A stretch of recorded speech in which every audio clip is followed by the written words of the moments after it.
fix anything. Today I am going to restore a Panasonic SU-CH40 double cassette deck, and I have opened and analyzed the fault, and there are multiple faults actually. I will actually this was not switching on, and I identified multiple faults. The initial fault was there was no power at all, and I have already diagnosed that problem. And the next fault is like these decks, they are not working properly. It's a cassette deck and awesome deck, but they both need to be repaired. So I'll show you how to repair this Panasonic SU-CH40 deck. And the first initial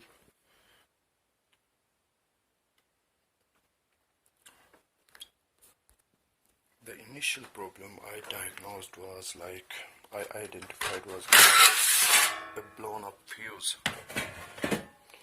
So you can see here, this is a fuse of the 800 milliamperes.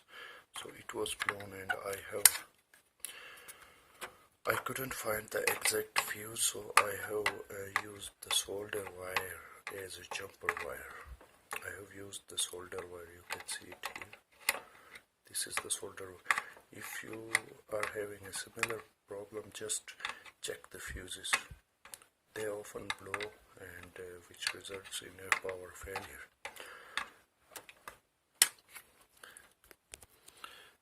This cassette deck needs a thorough cleaning and repairing, which will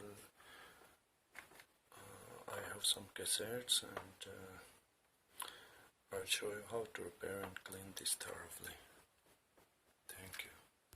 I have disassembled the cassette section from the main board, and you have to be very careful when disassembling these ribbon cables.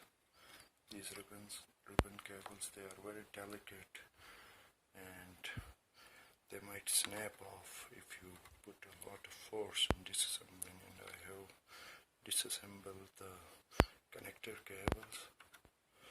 You have to be extremely careful while disconnecting. So this is the main board, and this is the cassette section, which I am going to clean thoroughly.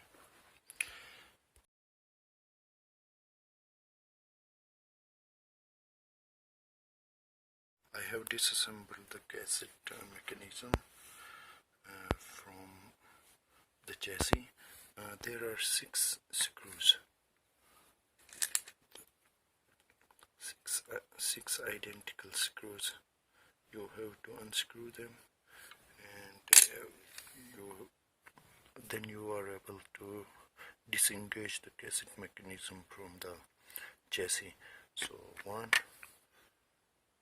2, 3, 4, 5, and 1 here, 6, and somewhere, yes, here in the middle. After that, you will be able to pick the loading mechanism from the main chassis.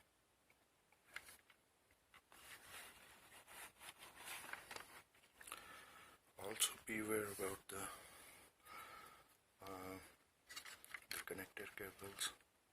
They are very delicate, and you have to be very careful while unplugging these connector cables from the PCB.